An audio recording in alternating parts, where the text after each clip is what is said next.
નમસ્કાર, હું Bindiya Savaliya, class 12 science, subject chemistry, unit number 7, P વિભાગના તત્વો. એમાં આજનો ટોપિક છે સલ્ફરના ઓક્સો એસિડ સંયોજનો અને સલ્ફ્યુરિક એસિડની બનાવટ, ભૌતિક અને રાસાયણિક ગુણધર્મો અને એના ઉપયોગો વિશેનો અભ્યાસ કરવાનો છે. અને એક એક્ઝામ્પલ લઈશું કોડા નંબર 7.13 વિશે. હવે આગળના લેક્ચરની અંદર આપણે ડાય ઓક્સિજન વાયુની બનાવટ, ગુણધર્મો અને ઉપયોગો વિશેનો અભ્યાસ કરેલો. હવે આ લેક્ચરમાં આપણે સ્ટાર્ટ કરીશું જે સમૂહ 16ની અંદર જે સલ્ફર છે, સલ્ફરના ઓક્સો એસિડ સંયોજનો વિશે. તો સલ્ફરના આપણને મુખ્ય બે ઓક્સો એસિડ જોવા મળે છે. કયા કયા? તો કે સલ્ફ્યુરસ એસિડ અને સલ્ફ્યુરિક એસિડ. સલ્ફ્યુરસ એસિડ એટલે શું થશે? H2CO3 અને સલ્ફ્યુરિક એસિડ એટલે H2SO4. ફક્ત એક ઓક્સિજનનો જ ડિફરન્સ છે બંને વચ્ચે. સલ્ફ્યુરસ એટલે H2SO3 આવશે અને સલ્ફ્યુરિક એટલે H2SO4 આવશે. તો સલ્ફર છે એ અનેક ઓક્સો એસિડ સંયોજનો ધરાવે છે. ઓક્સો એસિડ અથવા તો ઓક્સી એસિડ બંને સેમ છે. તો સલ્ફર અનેક એસિડ સંયોજનો જેવા કે H2SO3, H2SO4, H2S2O3, પછી H2S2O4, H2S2O5, રાઈટ. એવી જ રીતે H2S2O7, H2SO5, H2S2O8 વગેરે આ બધા આપણને સલ્ફરના ઘણા બધા ઓક્સો એસિડ સંયોજનો જોવા મળે છે. હવે આ જે ઓક્સો એસિડ સંયોજનો છે એની અંદરથી ઘણા કેવા હોય છે? અસ્થાયી હોય છે કે જેને આપણે અલગ કરી શકતા નથી. તો એઓને આપણે શું કરવાનું હોય છે કે જે અસ્થાયી છે એને અલગ નહીં કરી શકાતા એને, તો તેઓને આપણે એના જલીય દ્રાવણમાં અથવા તો એના જે ક્ષાર છે એના ક્ષાર સ્વરૂપમાં શું કરવામાં આવશે? એના ઓગાળવામાં આવશે. તો અહીંયા આપણને ઘણા સલ્ફ્યુરિક એસિડના બંધારણ આપેલા છે. ઓક્સો એસિડ, સલ્ફરના જે ઓક્સો એસિડ છે એના સંયોજનો આપણને આપેલા છે. અહીંયા આપણને સલ્ફ્યુરસ એસિડ H2CO3 આપેલું છે. અહીંયા સલ્ફ્યુરિક એસિડ H2SO4, પછી અહીંયા પેરોક્સો ડાય સલ્ફ્યુરિક એસિડ એનું H2S2O8, પછી આવશે પાયરોસલ્ફ્યુરિક એસિડ કે જેને આપણે ઓલિયમ અથવા તો ધુમાયમાન સલ્ફ્યુરિક એસિડ કહેવામાં આવે છે. તો એની આવશે એનું અણુય રચના આપેલી છે અહીંયા, બરાબર. એનું અણુસૂત્ર આપેલું છે H2S2O7. તો હવે આપણે જોઈએ આગળ કીધું કે સલ્ફરના મુખ્ય બે ઓક્સો એસિડ છે જે સલ્ફ્યુરસ એસિડ અને સલ્ફ્યુરિક એસિડ. તો પેલું જોઈએ ધારો કે સલ્ફ્યુરસ એસિડ. તો સલ્ફ્યુરસ એસિડ છે, પછી આવશે થાયોસલ્ફ્યુરસ એસિડ, હાઇપોસલ્ફ્યુરસ એસિડ. અને એવી જ રીતના સલ્ફ્યુરિક એસિડ છે તો એમાં થાયોસલ્ફ્યુરિક એસિડ, પાયરોસલ્ફ્યુરિક એસિડ, એવી જ રીતના ડાયથાયોનિક એસિડ, પેરોક્સો મોનોસલ્ફ્યુરિક એસિડ, પછી આવશે પેરોક્સો ડાયસલ્ફ્યુરિક એસિડ. તો આપણે જે છેલ્લા બે નામ બોલ્યા કે જે પેરોક્સો, તો પેરોક્સો એટલે શું? એની અંદર શું હોય? તો કે પેરોક્સાઇડ બંધ પ્રેઝન્ટ હોય. પેરોક્સાઇડ બંધ છે એ કેવો હોય? હાજર હોય. હવે બીજા આપણે પાયરો શબ્દ સાંભળ્યો, હાઇપો શબ્દ સાંભળ્યો. ફોસ્ફરસના ઓક્સો એસિડ સંયોજનોમાં આપણે વાત કરેલી કે પાયરો કોને કહેવાશે?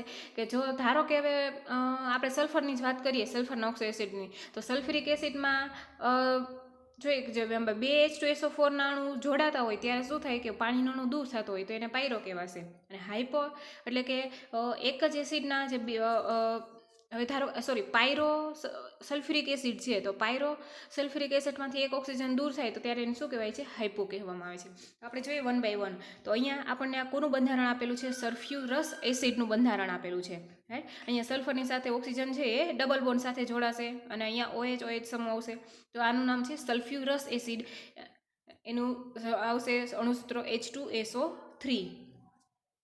પછી આવશે થાયોસલ્ફ્યુરસ એસિડ.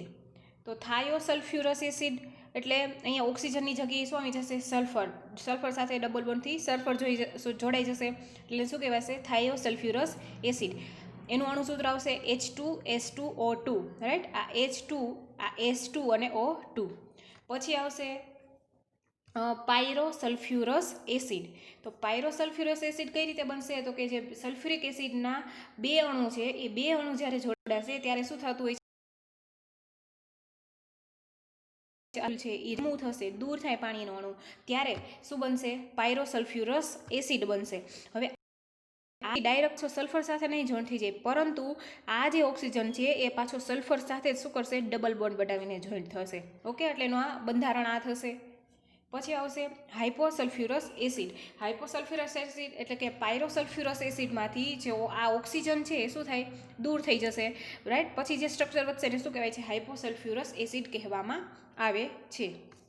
એનું અણુસૂત્ર આવશે H2S2O4. પછી હવે આપણે વાત કરીએ સલ્ફ્યુરિક એસિડની. તો સલ્ફ્યુરિક એસિડનું એનું આણ્વીય સૂત્ર H2SO4 છે. પછી એનું જે બંધારણીય સૂત્ર છે, હવે આ સલ્ફ્યુરસ એસિડની અંદર જોયું તો SO3 હતા, અહીંયા H2SO4 છે, તો અહીંયા સલ્ફરની નીચે ડબલ બોન્ડ કરીને શું જોઈન્ટ કરી દેવાનું આપણે, ઓક્સિજન. તો આ કોનું બંધારણ થઈ જશે, સલ્ફ્યુરિક એસિડનું. પછી આવશે થાયોસલ્ફ્યુરિક એસિડ. તો એમાં એક ઓક્સિજન અહીંથી કાઢી અને શું લગાવી દેવાનું, સલ્ફર. તો આ કોનું બંધારણ થઈ જાય છે, થાયોસલ્ફ્યુરિક એસિડનું, એટલે H2S2O3. પછી આવશે પાયરોસલ્ફ્યુરિક એસિડ. તો આ જે સ્ટ્રક્ચર છે OH ની સાથે ઉપર નીચે ડબલ બોન્ડ કરીને ઓક્સિજન જોઈન્ટ કરેલો છે, પછી ઓક્સિજન એની સાથે સલ્ફર જોઈન્ટ કરેલો, પછી ત્યારે એની બંને બાજુ શું કરેલું છે, ડબલ બોન્ડ ઓક્સિજન જોઈન્ટ કરે છે, અને છેલ્લે હાઇડ્રોક્સિલ. તો આને શું કહેવાય, એની આણ્વીય સૂત્ર શું થશે, H2S2O7, કે જેનું નામ શું છે, પાયરોસલ્ફ્યુરિક એસિડ. અથવા તો એને શું કહેવાશે, ઓલિયમ પણ કહેવામાં આવે છે, અથવા એને શું કહેવાય, ધુમાયમાન સલ્ફ્યુરિક પણ કહેવામાં આવે છે. હવે આવશે ડાયથાયોનિક એસિડ. તો અહીંયા સલ્ફર છે, તો અહીંયા શું જોઈન્ટ કરી દીધું, H2S2O6. પછી એવી જ રીતના આ ડાયથાયોનિક છે, ટ્રાયથાયોનિક, ટેટ્રાથાયોનિક, પેન્ટાથાયોનિક, રાઈટ. તો એ ટ્રાયથાયોનિકનું આપેલું છે, વચ્ચે એક એસ આપી દીધો, એટલે કયું થઈ જશે, ટ્રાયથાયોનિક એસિડ. એનું અણુસૂત્ર H2S3O6. એવી જ રીતના હવે આપણે વાત કરી ડાય, ટ્રાય, ટેટ્રા, પેન્ટા. તો એની જગ્યાએ ધારો કે આ એસ છે, એની જગ્યાએ આપણે એક્સ કરી દઈએ, તો એક્સ બરાબર આપણે 2, 3, 4 લઈ શકીએ. તો ડાય, ટાય, ટ્રાય, પેન્ટા એ રીતે થઈ જશે. તો એનું આણ્વીય સૂત્ર આવશે H2SXO6, અને એનું નામ છે પોલીથાયોનિક એસિડ. પછી આવશે પેરોક્સો મોનોસલ્ફ્યુરિક એસિડ. તો પેરોક્સો મોનોસલ્ફ્યુરિક એસિડનું આ જે બંધારણ છે, એમાં જે સલ્ફ્યુરિક એસિડનું બંધારણ હતું એની અંદર આ જે એક ઓક્સિજન છે એ એડ કરી દેવાનો છે. એટલે શું, આ જે ઓક્સિજન વચ્ચે કયો બંધ રચાશે, પેરોક્સાઇડ બંધ રચાય છે, એટલે એને શું કહેવાશે, પેરોક્સો મોનોસલ્ફ્યુરિક એસિડ. અને એનું આણ્વીય સૂત્ર આવશે H2SO5. એનું બીજું નામ શું છે, કેરોઝ એસિડ. પછી આવશે પેરોક્સો ડાયસલ્ફ્યુરિક એસિડ. તો હવે અહીંયા 2 સલ્ફ્યુરિક એસિડ છે, તો અહીંયા આ જે બંધ બનશે, બરાબર, આ બે આ જે બંધ બને છે એને શું કહેવાય છે, પેરોક્સાઇડ બંધ કહેવાશે. અને એની આણ્વીય સૂત્ર શું થશે, H2S2O8. એનું બીજું નામ શું છે, માર્શલ એસિડ. તો આ જે કેરોઝ એસિડ અને માર્શલ એસિડ એ બંને એસિડ આપણે 11th અંદર ચેપ્ટર 4 રેડોક્સ પ્રક્રિયા એની અંદર આપણે અભ્યાસ કરેલો છે.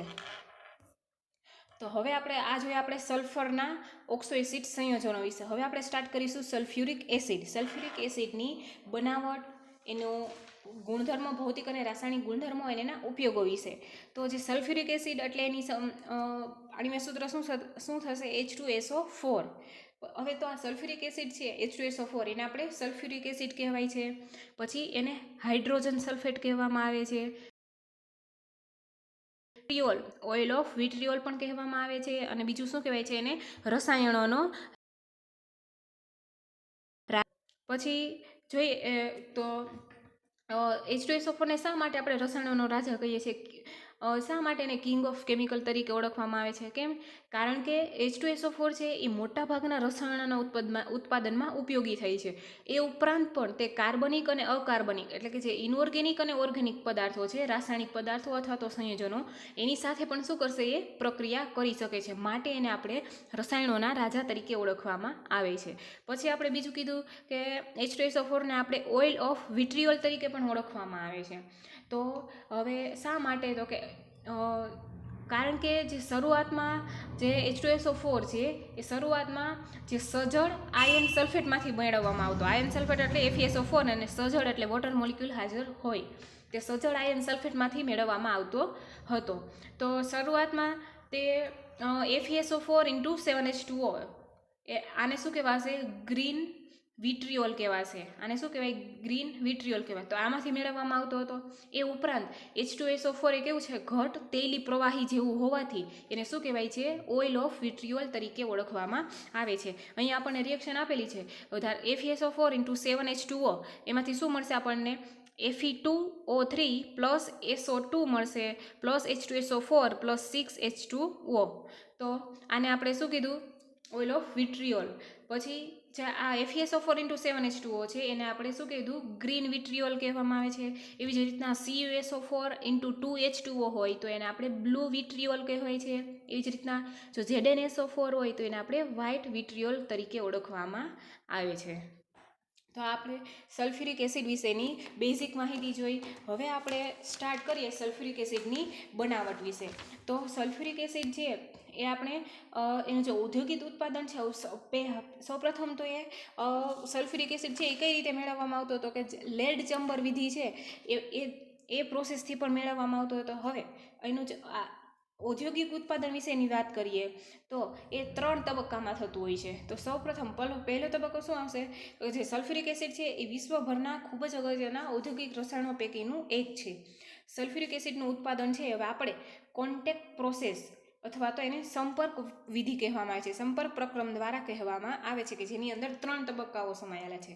તો પહેલો તબક્કો કયો છે? તો કે સૌપ્રથમ આપણે સલ્ફર અથવા તો જે સલ્ફાઇડની અયસ્ક છે, સલ્ફાઇડની કાચી ધાતુ, એનું હવાની હાજરીમાં શું કરવાનું છે? દહન કરવાનું છે. એટલે આપણને શું મળશે? SO2 મળશે. એટલે સલ્ફર અથવા તો સલ્ફાઇડની જે ખનિજોને બાળી અને આપણે શું કરવાનું છે? SO2 બનાવવામાં આવે છે. તો અહીંયા આપણને રિએક્શન આપેલી છે. સલ્ફર છે પ્લસ O2 હવાની હાજરીમાં દહન થશે એટલે આપણને SO2 મળશે.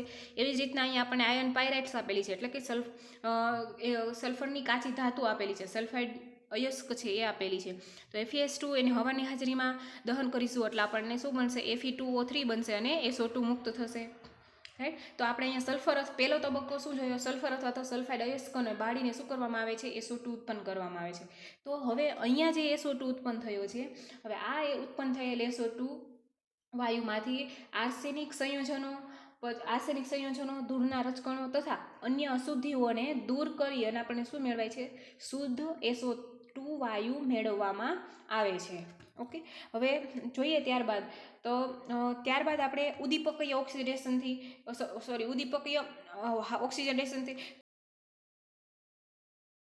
તો પેરોક્સાઇડ ઉદ્દીપકની હાજરીમાં ઓક્સિજન સાથે પ્રક્રિયા કરી અને SO2નું શેમાં રૂપાંતર કરવામાં આવે છે? SO3માં રૂપાંતર કરવામાં આવશે. એની રિએક્શન આપણે પાછળ બીજી પીપીટીમાં આવશે, પછી આવશે નેક્સ્ટ સ્લાઇડમાં આવશે. પછી ત્રીજો તબક્કો આવશે H2SO4માં SO3ના અવશોષણથી શું બને છે? ઓલિયમ H2S2O7 બનશે. હવે આપણે જોઈએ બીજો તબક્કો કે ઉદ્દીપક જે પેન્ટોક્સાઇડ ઉદ્દીપક છે એની હાજરીમાં ઓક્સિજન સાથેની પ્રક્રિયા કરીશું એટલે આપણે SO2નું શેમાં રૂપાંતર થશે? SO3માં રૂપાંતર થશે. તો હવે અહીંયા આપણને આપેલી છે જે SO2 છે એનું ઓક્સિજનની હાજરીમાં અને વેનેડિયમ પેન્ટોક્સાઇડ ઉદ્દીપકની હાજરીમાં પ્રક્રિયા થશે એટલે આપણને શું મળે છે? SO3 મળશે. તો આ જે ઉદ્દીપકીય ઓક્સિડેશનની પ્રક્રિયા છે, SO3 બનવો એ તબક્કો. હવે અહીંયા શું થશે? તો આ જે પ્રક્રિયા છે એ પ્રતિવર્તી પ્રક્રિયા છે. કેવી છે? પ્રતિવર્તી પ્રક્રિયા છે.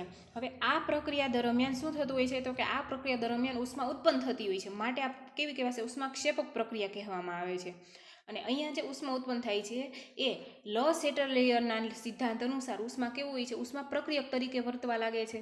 રાઈટ. અને અહીંયા પ્રક્રિયા કેવી હોય છે? પ્રતિવર્તી છે. તો પ્રતિવર્તી છે અને પુરોગામી પ્રક્રિયા દરમિયાન શું થતું હોય છે? કદમાં ઘટાડો થતો હશે. આથી લ સેટેલિયરના સિદ્ધાંત અનુસાર મહત્તમ નિપંજ મેળવવા માટે આપણે શું કરવું પડશે? એનું તાપમાન નીચું રાખવું પડશે અને દબાણ કેવું છે? વધારે રાખવામાં આવે છે. પરંતુ જો આપણે ખૂબ જ નીચું તાપમાન કરી દઈશું તો પ્રક્રિયાનો વેગ શું થઈ જશે? ઘટી જશે. આથી વ્યવહારમાં આ પ્રક્રિયા આપણે 2 બાર દબાણે અને 720 કેલ્વિન તાપમાને કરવામાં આવે છે. હવે આપણે લાસ્ટ તબક્કાની વાત કરીએ, ત્રીજા તબક્કાની, તો એની અંદર શું થતું હશે જોઈએ આપણે. તો લાસ્ટ તબક્કામાં શું થાય છે? તો કે જે છેવટે આપણે જે ઉત્પન્ન થયેલો SO3 છે એ SO3નું શું કરવામાં આવશે? સાંદ્ર H2SO4માં અવશોષણ કરવામાં આવશે. SO3 છે એને H2SO4 એમાં શોષવામાં આવશે. અવશોષણ કરી અને શું બનાવવામાં આવે છે? ઓલિયમ બનાવવામાં આવે છે. ઓલિયમ એટલે H2S2O7 ધુમાયમાન સલ્ફ્યુરિક એસિડ, ઓલિયમ. તો અહીંયા આપણને એની રિએક્શન આપેલી છે. તો SO3 છે એ H2SO4માં એનું અવશોષણ થશે અને શું બનાવે છે? H2S2O7 કે જેને ઓલિયમ કહેવામાં આવે છે. હવે આગળ એની રિએક્શનની વાત કરી હતી, અથવા તેને ધુમાયમાન સલ્ફ્યુરિક એસિડ અથવા એને પાયરોસલ્ફ્યુરિક એસિડ પણ કહેવામાં આવે છે. હવે ત્યારબાદ હવે આ રીતે જે આપણને ઓલિયમ મળે છે H2S2O7, તો એનું આપણે શું કરવાનું છે, H2S2O7નું આપણે પાણી વડે મંદન કરવાનું છે. એટલે એની અંદર પાણી એડ કરીશું, એટલે કે એનું મંદ થઈ જશે. તો પાણી વડે એનું મંદન કરી અને આપણે જેટલી સાંદ્રતા જરૂરી હોય એ જરૂરી સાંદ્રતાવાળો આપણે શું મેળવી શકીએ છીએ, H2SO4 મેળવવામાં આવે છે. અને ઉદ્યોગમાં આ પ્રક્રિયાને સતત ચાલુ રાખવા માટે અને ખર્ચને ઘટાડવા માટે પણ આ બે તબક્કાઓને શું કરવામાં છે, એક સાથે કરવામાં આવે છે. તો હવે અહીંયા જે આપણે ઓલિયમ મળે છે, તો એને આપણે શું કરવાનું છે, પાણી વડે એનું મંદન બંધ કરીશું એટલે આપણને જરૂરી સાંદ્રતાવાળો શું મળી જાય છે, H2SO4 મળી જાય છે. હવે આ જે થઈ કોન્ટેક્ટ પ્રોસેસ, સંપર્ક વિધિ, તો સંપર્ક પદ્ધતિ, તો આ સંપર્ક પદ્ધતિ દ્વારા જે H2SO4 મળે છે આપણને એ કેવો હોય છે, 96 to 98% કેવો હોય છે, શુદ્ધ હોય છે. બનાવટ જોઈ અને અહીંયા આપણે એનો જે ડાયાગ્રામ આપેલો છે, જે સલ્ફ્યુરિક એસિડના ઉત્પાદનનું કઈ રીતે થાય છે એ આપેલું છે અહીંયા. પછી હવે ધારો કે આપણે એનું H2SO4નું બંધારણ જોઈએ, તો આ H2SO4નું બંધારણ છે. હવે તો અહીંયા આપણને 4 સિગ્મા બંધ જોવા મળશે. સલ્ફર છે એ 4 સિગ્મા બંધ, સલ્ફર પાસે 4 સિગ્મા બંધ અને 2 પાઈ બંધ છે. તો માટે એને જે ટોટલ 6 બંધ થયા, તો જે એને 6 અયુગ્મિત ઇલેક્ટ્રોનની જરૂર પડશે. તો આપણે એની ઇલેક્ટ્રોન રચના જોઈએ, સલ્ફર છે એ 16 નંબરનું છે. હવે એની ધરા અવસ્થામાં ઇલેક્ટ્રોન રચના જોઈએ તો એક નિષ્ક્રિય વાયુ કમ્પ્લીટ, રાઈટ. તો 3s2 3p4, તો આ રીતે એના ઇલેક્ટ્રોન ગોઠવાશે. હવે સલ્ફર જ્યારે એની ઉત્તેજિત અવસ્થામાં આવશે, પ્રથમ ઉત્તેજિત અવસ્થામાં આવશે ત્યારે શું થશે, તો કે એનો જે પી કક્ષકમાંનો એક ઇલેક્ટ્રોન છે એ ક્યાં જશે, ડી કક્ષકમાં જશે. હવે જ્યારે સેકન્ડ ઉત્તેજિત અવસ્થામાં આવશે ત્યારે શું થાય છે, તો કે એનો જે એસ કક્ષકમાંનો એક ઇલેક્ટ્રોન છે એ ક્યાં જશે, ડી કક્ષકમાં જશે. તો આ એની દ્વિતીય ઉત્તેજિત અવસ્થા આપેલી છે. તો કુલ કેટલા અયુગ્મિત ઇલેક્ટ્રોન થઈ ગયા, 6. તો સલ્ફર સાથે હવે અહીંયા આપણે જોયું કે સલ્ફર સાથે 4 ઓક્સિજન છે એ સિગ્મા બંધથી અને આ જે 2 ઓક્સિજન છે એ પાઈ બંધથી જોડાયેલા છે. હવે આપણે અહીં સંકરણ જોઈએ તો સંકરણ તો કયું થશે, સંકરણ તો અહીંયા sp3 જ સંકરણ થશે. પરંતુ અહીંયા હવે જે આ 4 ઓક્સિજન છે એ 4 ઓક્સિજનમાંથી આ જે 2 ઓક્સિજન છે, 2 ઓક્સિજન આપણને હાઇડ્રોક્સિલ OH સ્વરૂપે જોવા મળશે. તો હવે અહીંયા જે ઓક્સિજન છે, અહીંયા ઓક્સિજન છે એ હાઇડ્રોજન સાથે જોડાય છે ત્યારે ઓક્સિજનના જે 2 અયુગ્મિત ઇલેક્ટ્રોન છે એમાંથી જે એક ઇલેક્ટ્રોન છે એ કોની સાથે જોડાઈ જશે, હાઇડ્રોજન સાથે જોડાઈ જશે. હવે સેમ એવું જ અહીંયા થશે કે ઓક્સિજન પાસે એક અયુગ્મિત ઇલેક્ટ્રોન રહેશે, હાઇડ્રોજન એક ઇલેક્ટ્રોન હાઇડ્રોજન આપી દેશે તો ઓક્સિજન પાસે એક ઇલેક્ટ્રોન રહેશે, બરાબર. તો હવે એ અહીંયા આપણને આ રીતે જોડાશે, 3s સાથે અને 3pમાં 3px સાથે. હવે બીજો OH છે એ 3pમાં આ રીતે દાખલ થઈ ગયો. હવે બાકીના જે 2 ઓક્સિજન છે, બાકીના 2 ઓક્સિજન પાસે 2 અયુગ્મિત ઇલેક્ટ્રોન છે. તો પહેલા ઇલેક્ટ્રોન દ્વારા શું કરશે, જોઈન્ટ થઈ ગયા. ત્યારબાદ હવે હજી આપણી પાસે 2 ઇલેક્ટ્રોન રહેશે. તો હજી એ 2 ઇલેક્ટ્રોન છે એ આ રીતે શું કરશે, પાઈ બંધથી જોડાશે. એટલે અહીંયા આપણને આ 2 કેવા મળશે, આ પાઈ બંધ, અને આ 4 કેવા મળ્યા આપણને, સિગ્મા બંધ મળે છે. 4 સિગ્મા બંધ અને 2 પાઈ બંધ મળશે. એનો નાકાર કેવો છે, તો આ નાકાર થશે સમચતુષ્ફલકીય આકાર જોવા મળશે. હવે આપણે એના ભૌતિક ગુણધર્મની વાત કરીએ. તો ભૌતિક ગુણધર્મ એટલે એ કેવું જોવા મળે છે આપણે, રંગવિહીન, ઘટ તેલી પ્રવાહી અને એની ઘનતા કેટલી છે, 1.84. પછી એ શું થશે, તો કે 283 કેલ્વિન તાપમાને શું ઠરે છે અને 611 કેલ્વિન તાપમાને શું થાય છે, ઉકળે છે. પછી જે સલ્ફ્યુરિક એસિડ છે H2SO4 છે એ કેવો છે, હવે એનું આપણે ધારો કે એ સાંદ્ર છે, હવે સાંદ્રમાંથી આપણે એનું મંદ દ્રાવણ બનાવવું છે, મંદ સલ્ફ્યુરિક એસિડ બનાવવું છે, તો આપણે શું કરવું પડશે, તો કે સાંદ્ર સલ્ફ્યુરિક એસિડમાંથી મંદ સલ્ફ્યુરિક એસિડ બનાવવા માટે આપણે પાણીની અંદર H2SO4 ઉમેરવામાં આવે છે. પાણીની અંદર સાંદ્ર H2SO4 ઉમેરવામાં આવે છે. હવે સલ્ફ્યુરિક એસિડની અંદર પાણી ઉમેરવામાં આવતું નથી, તો શું થશે, વિસ્ફોટ થશે. કારણ કે હવે જો સલ્ફ્યુરિક એસિડ છે એ શું કરે, એમાં આપણે ધારો કે જ્યારે મંદ દ્રાવણ બનાવવું છે ત્યારે આપણે કે ઘણી બધી કાળજીઓ રાખવી પડશે. તો જે સલ્ફ્યુરિક એસિડ છે એ શું કરશે, તે ઉષ્માનો ખૂબ જ વધારે માત્રામાં એનો જથ્થો ઉત્પન્ન કરે છે. તો જે તે ઉષ્માનો ખૂબ જ વધુ જથ્થો ઉત્પન્ન થવાની સાથે સાથે પાણીમાં એ શું થાય છે, ઓગળે છે. આથી આપણે જ્યારે સાંદ્ર H2SO4માંથી મંદ H2SO4 બનાવતું હોય ત્યારે શું કરવું પડશે, ધ્યાન રાખવું પડશે કે જેમાં સાંદ્ર H2SO4ને આપણે પાણીમાં સતત હલાવતા જઈએ અને શું કરવું પડશે, ધીમે ધીમે ઉમેરવો પડશે. કારણ કે પ્રક્રિયા છે એ કેવી છે, ઉષ્માક્ષેપક હોવાથી હવે પ્રક્રિયા ઉષ્માક્ષેપક છે એટલે શું થઈ જાય, પાત્ર આપણે જે પાત્ર છે એ પણ કેવું થઈ જશે, ગરમ થઈ જશે. એટલે હંમેશા યાદ રાખવાનું કે સાંદ્ર એસિડ હોય એને પાણીમાં નાખવાનો, પાણીની અંદર એસિડ નાખવું નહીં ક્યારેય. આ એક વસ્તુ આપણે ધ્યાન રાખવાની. હવે આવશે એના રાસાયણિક ગુણધર્મો વિશે. તો H2SO4ના રાસાયણિક ગુણધર્મોની અંદર જોઈએ તો એમાં રાસાયણિક પ્રક્રિયાઓ આપણને મુખ્યત્વે 4 બાબતો પર આધારિત છે. એની નિરીક વલણ, પછી પાણી પ્રત્યે પ્રબળ રાસાયણિક આકર્ષણ અને ઓક્સિડેશન કરતા તરીકે વર્તવાની ક્ષમતા. તો આપણે જોઈએ એના તબક્કાઓ. તો ફર્સ્ટ જોઈએ આપણે આયનીકરણ તબક્કો. તો જલીય દ્રાવણની અંદર સલ્ફ્યુરિક એસિડ એ 2 તબક્કામાં આયનીકરણ પામે છે. તો શું 2 તબક્કામાં આયનીકરણ થશે એનું? તો જોઈએ આપણે બંને આ રિએક્શન એડ કરેલો છે, અહીંયા વોટર મોલિક્યુલ નથી. તો H2SO4 છે, રિવર્સિબલ પ્રોસેસ છે અહીંયા. તો અહીંયા છૂટ આયનીકરણ એટલે કે આયન, તો અહીંયા થશે આમાંથી H+ અને HSO4- હાઇડ્રોજન સલ્ફેટ આયન બનશે અથવા તો બાય સલ્ફેટ આયન કહેવાશે HSO4 ને. અને અહીંયા એનું શું કહેવાશે, Ka1. એનો એસિડિક અચળાંક શું થશે, એસિડનો અચળાંક, વિયોજન અચળાંક Ka1. પછી આવશે એવી જ રીતે આ જે HSO4- છે એમાંથી શું છૂટું પડશે, તો કે H+ અને SO4- સલ્ફેટ આયન બનશે. અને એ શું કહેવાશે, એનો વિયોજન અચળાંક કેટલો થશે, Ka2 થશે. હવે એ સેમ જ વસ્તુ અહીંયા જ આપેલી છે, પણ અહીંયા વોટર મોલિક્યુલ એડ કરેલો છે એટલે આમાંથી જે H+ છે આની સાથે જોઈન્ટ થાય એટલે H3O+ બનશે અને HSO4-. અને અહીંયા એનો વિયોજન અચળાંક Ka1 HSO4નો. હવે અહીંયા જે સલ્ફેટ આયન બનશે એનો વિયોજન અચળાંક થશે Ka2 થશે. હવે અહીંયા આ તબક્કાની અંદર જે Ka1 છે એ ડબલ ગ્રેટર ધેન Ka2 છે. એ શું દર્શાવશે, એની પ્રબળતા દર્શાવશે.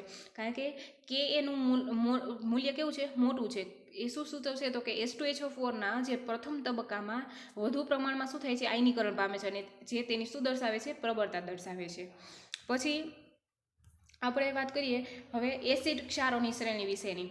તો H2SO4 છે એ શું કરશે, આલ્કલી સાથે ક્ષારોની 2 શ્રેણીઓ બનાવશે. એક બનાવશે HSO4-, એક શું બનાવશે, HSO4- અને બીજું શું બનાવશે, SO4-2 બનાવશે. એટલે કે H2SO4 છે એ કેવો છે, ડાયપ્રોટિક છે. તો ડાયપ્રોટિક હોવાથી એક ક્ષારોની 2 શ્રેણીઓ બનાવે છે. કઈ 2 શ્રેણીઓ બનાવશે, તો કે એક આપણને મળશે સોડિયમ હાઇડ્રોજન સલ્ફેટ અને બીજું શું મળશે, સોડિયમ સલ્ફેટ, એટલે કે સાદો ક્ષાર મળશે. તો એવી જ રીતના જોઈએ જે સોડિયમ સલ્ફેટ અથવા તો કોપર સલ્ફેટ. તો અહીંયા હવે એની જે રિએક્શન છે તો રિએક્શન આપણે અહીંયા આપેલી છે. તો એ શું બનાવશે, ધારો કે NaOH છે તો NaOH H2SO4 સાથે સંયોજાશે અને શું બનાવશે, NaHSO4 એટલે સોડિયમ હાઇડ્રોજન સલ્ફેટ અને વોટર મોલિક્યુલ રિમૂવ થશે. પછી NaOHની H2SO4 સાથે પ્રક્રિયા કરીશું એટલે Na2SO4 એટલે કે સોડિયમ સલ્ફેટ આવે. સારોની 2 શ્રેણીઓ બનાવે છે. પછી આપણે જોઈએ એની નીચી બાષ્પશીલતાની લાક્ષણિકતા એ કોના કારણે હોય છે, તો કે એના પ્રબળ હાઇડ્રોજન બંધના કારણે. તો એ શું કરશે, એની બાષ્પશીલતા કેવી છે, નીચી હોય છે અને એના કારણે તે શું કરશે, તો કે એના જે સંયોજનોને તેમના અનુવર્તી ક્ષારોમાંથી બનાવી શકાય છે. એટલે કે એની નીચી બાષ્પશીલતાને કારણે તે વધુ બાષ્પશીલ એસિડના ઉત્પાદનમાં વપરાય છે. તો અહીંયા જે રિએક્શન આપી છે આપણને MX એટલે halogen, fluorine, chlorine, bromine, iodine, પછી NO3 અને તો એની સાથે એની H2SO4 સાથે પ્રક્રિયા કરશે એટલે M2SO4 બનાવશે અને HX બનાવશે. હવે જે અહીંયા HCl, HF અને HNO3નું ઉત્પાદન કરવામાં આવે છે. પછી હવે આપણે એના જે પાણી પ્રત્યેનું આકર્ષણ છે એની રાસાયણિક પ્રક્રિયાની વાત કરીએ એટલે કે એ કેવો છે, નિર્જલીકરણ કરતા છે. એટલે કે પાણીના અણુને જોઈએ સાંદ્ર સલ્ફ્યુરિક એસિડ છે. હવે સાંદ્ર સલ્ફ્યુરિક એસિડ એ પાણી પ્રત્યે કેવો હોય છે, પ્રબળ આકર્ષણ ધરાવે છે. આથી તે કેવો હોય છે, પ્રબળ નિર્જલીકરણ કરતા તરીકે વર્તે છે. નિર્જલીકરણ કરતા એટલે H2O અણુને શું કરશે, એ દૂર કરશે. તો સાંદ્ર સલ્ફ્યુરિક એસિડ એ કેવો થશે, કહેવાશે પ્રબળ ભેજ શોષક પદાર્થ કહેવામાં આવે છે. અને એ શું કરશે કે જે વાયુઓ સાથે જે વાયુઓ છે એ સલ્ફ્યુરિક એસિડ સાથે પ્રક્રિયા ન કરતા હોય, ખાસ કરીને Cl2 HCl SO2, તો એવા જે ભેજવાળા જે વાયુઓ છે એ ભેજવાળા વાયુઓને સાંદ્ર સલ્ફ્યુરિક એસિડમાંથી પસાર કરી અને શું કરવામાં આવે છે, એને શુષ્ક કરવામાં આવે છે. તો અહીંયા જે H2SO4 છે એ શું કરશે, તો કે H2SO4 HO2ના અણુને શું કરે છે, શોષી લેશે અને કેવો બનાવશે, શુષ્ક કરશે, શુષ્ક બનાવશે. એ ઉપરાંત હવે આપણે જોઈએ એક ચેરિંગ પ્રક્રિયા. ચેરિંગ પ્રક્રિયા કોને કહેવાશે, તો કે કાર્બોહાઈડ્રેટ સંયોજનોને સાંદ્ર H2SO4 વડે બાળીને કાળા પાડવાની પ્રક્રિયાને શું કહેવાય છે, ચેરિંગ પ્રક્રિયા કહેવામાં આવે છે. ચેરિંગ પ્રક્રિયા કોને કહેવાશે, તો કે કાર્બોહાઈડ્રેટ સંયોજનોને સાંદ્ર H2SO4 વડે બાળીને કાળા પાડવાની પ્રક્રિયાને ચેરિંગ પ્રક્રિયા કહેવામાં આવે છે. દાખલા તરીકે આપણે ખાંડ અથવા તો સુક્રોઝ અને ગ્લુકોઝ છે એ ચેરિંગ પ્રક્રિયાથી કેવા પડી જાય છે, કાળા પડી જાય છે. તો અહીંયા આપણને સુક્રોઝનું આપેલું છે C12H22O11 કોન્સન્ટ્રેટ સલ્ફ્યુરિક એસિડની હાજરીમાં એની પ્રક્રિયા થશે ત્યારે શું કરશે, તો કે આ H2SO4 છે એ પાણીના અણુને શું કરશે, ખેંચશે અને જે કાર્બન વધશે એ કાર્બનને શું કરે છે, બાળી નાખે છે. એટલે આપણને 11 વોટર મોલિક્યુલ મળશે અને બહાર કેટલો મળશે, કાર્બન મળશે. એ જ રીતના આપણે અહીંયા ગ્લુકોઝની પ્રક્રિયા આપેલી છે, તો ગ્લુકોઝ પછી 6 કાર્બન પ્લસ 6 H2O મળશે. હવે જ્યારે ગરમ સાંદ્ર સલ્ફ્યુરિક એસિડ છે, તો ગરમ સાંદ્ર સલ્ફ્યુરિક એસિડ એ કેવો હોય છે, મધ્યમ પ્રબળ ઓક્સિડેશન કરતા હોય છે. ઓક્સિડેશન કરતાં આપણે આગળ વાત થઈ ગઈ છે, ઓક્સિડેશન કરતાં પદાર્થનું રિડક્શન કરશે અને બીજાનું શું કરે છે, ઓક્સિડેશન કરે છે. અને એમની આ જે પ્રબળતા HPO4 અને HNO3 બંનેની વચ્ચેની હોય છે. એટલે કે હવે એના વિશે ઓક્સિડેશન પ્રબળતા કહીએ તો HNO3 greater than H2SO4 greater than H3PO4 કહેવાશે. હવે જોઈએ તો એ શું કરશે, તો ફોસ્ફોરિક એસિડ અને નાઇટ્રિક એસિડ વચ્ચેનો મધ્યવર્તી છે આપણે વાત કરી દીધી. હવે ધાતુ અને અધાતુ બંને સાંદ્ર સલ્ફ્યુરિક એસિડ વડે શું કરશે, ઓક્સિડેશન પામે છે. તો જ્યારે સલ્ફ્યુરિક એસિડ છે એ SO2માં રિડક્શન પામશે. એટલે કે જોઈએ અહીંયા તો જે ધાતુઓ સાથે સલ્ફ્યુરિક એસિડ છે એ ધાતુઓ સાથે પ્રક્રિયા કરી અને શું આપશે, સલ્ફેટ ફેરવાશે. અધાતુ સાથે પ્રક્રિયા કરી અને શું કરશે, તો કે એના ઓક્સાઇડમાં ફેરવાય છે. તો આપણે જોઈએ સૌપ્રથમ ધાતુ સાથે. તો હવે અહીંયા શું થશે, તો જે SO4 છે એ SO4 શેમાં ફેરવાતો હોય છે, SO2માં ફેરવાય છે. H2SO4 નો જે SO4 છે એ SO2માં ફેરવાશે અહીંયા અધાતુની અંદર. તો સૌપ્રથમ આપણે ધાતુ સાથેની પ્રક્રિયા કરીએ તો કોપરની સાંદ્ર સલ્ફ્યુરિક એસિડો સાથેની ઓક્સિડેશન પ્રક્રિયા જોઈએ તો CuSO4 બનશે, SO2 અને H2H2O. એવી જ રીતના સિલ્વર સાથેની પ્રક્રિયા આપેલી છે અહીંયા અને મર્ક્યુરી સાથેની. હવે અધાતુ સાથેની પ્રક્રિયા જોઈએ, અધાતુની સાંદ્ર સલ્ફ્યુરિક એસિડ સાથેની પ્રક્રિયા જોઈએ તો એ શું કરશે, કાર્બન ડાયોક્સાઇડ બનાવશે SO2 અને H2. એવી જ રીતના ફોસ્ફરસની પ્રક્રિયા આપેલી છે અહીંયા. હવે આ ફોસ્ફરસની પ્રક્રિયા દરમિયાન શું બનાવશે, P2O5 અને +5 વોટર મોલેક્યુલ. હવે આ P2O5 અને 5 વોટર મોલેક્યુલ છે એની ફર્ધર રિએક્શન થશે, આગળ પ્રક્રિયા થશે તો આપણને શું મળશે, H3PO4 મળે છે. એટલે કે ઓર્થોફોસ્ફરિક એસિડ મળે છે. તો આ એના આપણે રાસાયણિક ગુણધર્મો વિશેનો અભ્યાસ કર્યો. હવે આપણે એના સલ્ફ્યુરિક એસિડના ઉપયોગો વિશે જોઈએ. તો સલ્ફ્યુરિક એસિડ એ ખૂબ જ અગત્યનું ઔદ્યોગિક રસાયણ છે કે કોઈ પણ રાષ્ટ્રનું ઔદ્યોગિક સામર્થ્ય એના સલ્ફ્યુરિક એસિડના ઉત્પાદન અને વપરાશના જથ્થાના આધારે નક્કી કરી શકીએ છીએ. અને જે હજારો અન્ય સંયોજનોના ઉત્પાદનમાં અને અનેક ઔદ્યોગિક પ્રક્રમોમાં પણ કેવું છે, જરૂરી છે. તો સલ્ફ્યુરિક એસિડ છે એ એમાંથી આપણે શું બનાવી શકીએ, વિવિધ ખાતરો બનાવી શકીએ છીએ. એમોનિયમ સલ્ફેટ, સુપર ફોસ્ફેટ વગેરેના ઉત્પાદનમાં પણ આપણે એનો ઉપયોગ થાય છે. પછી એ કેવો છે, પ્રબળ ભેજ શોષક તરીકે વર્તે છે, પ્રબળ ઓક્સિડેશન કરતા છે. પછી પેટ્રોલિયમના શુદ્ધિકરણમાં ઉપયોગ થાય છે. પછી વર્ણકો, પેઇન્ટ્સ અને રંગકોના મધ્યવર્તી સંયોજનોના ઉત્પાદનમાં ઉપયોગી છે. પછી પ્રક્ષાલકો એટલે સાબુ અને ડિટર્જન્ટ જેવા પ્રક્ષાલકોમાં, ધાતુ કર્મ વિધિમાં એનો ઉપયોગ થતો જોવા મળે છે. તો ધાતુ કર્મ વિધિની અંદર જે એનેમલિંગ, ઇલેક્ટ્રોપ્લેટિંગ અથવા તો ગેલ્વેનાઇઝિંગમાં ગેલ્વેનાઇઝિંગ કરતાં પહેલાં આપણે શું કરવું પડે છે, એના રોડ હોય એને, એની જે ધાતુ હોય એને શું કરવામાં આવે છે, સાફ કરવામાં આવે છે. આપણે ગેલ્વેનાઇઝિંગ લોખંડ જોયેલું છે, એનો અભ્યાસ કરી ગયા છીએ. તો ધાતુ કર્મ વિધિમાં પણ એનો અભ્યાસ કરવામાં આવે છે. પછી આવશે સંગ્રાહક કોષમાં, જે ચેપ્ટર નંબર 3ની અંદર જે લેડ સંગ્રાહક કોષ છે, લેડ એની અંદર બેટરીમાં જે H2SO4નું દ્રાવણ ઉમેરવામાં આવે છે. પછી આવશે એનો નાઇટ્રોસેલ્યુલોઝના ઉત્પાદનમાં અને પ્રયોગશાળાની અંદર પ્રક્રિયા. તો આના H2SO4ના ઉપયોગો, ભૌતિક અને રાસાયણિક ગુણધર્મો અને એની બનાવટ વિશે. તો શું થાય છે, કેલ્શિયમ ફ્લોરાઇડમાં ઉમેરવામાં આવશે ત્યારે શું થશે, તો જ્યારે સાંદ્ર સલ્ફ્યુરિક એસિડને કેલ્શિયમ ફ્લોરાઇડમાં ઉમેરવામાં આવશે ત્યારે શું બનાવશે, કેલ્શિયમ સલ્ફેટ બનાવશે અને હાઇડ્રોફ્લોરિક એસિડ બનાવશે. અને બીજું શું આપેલું છે, તો કે SO3ને પાણીમાં પસાર કરવામાં આવે ત્યારે શું થશે, તો કે SO3ને પાણીમાં પસાર કરીશું એટલે શું બનશે, H2SO4 સલ્ફ્યુરિક એસિડ બનશે.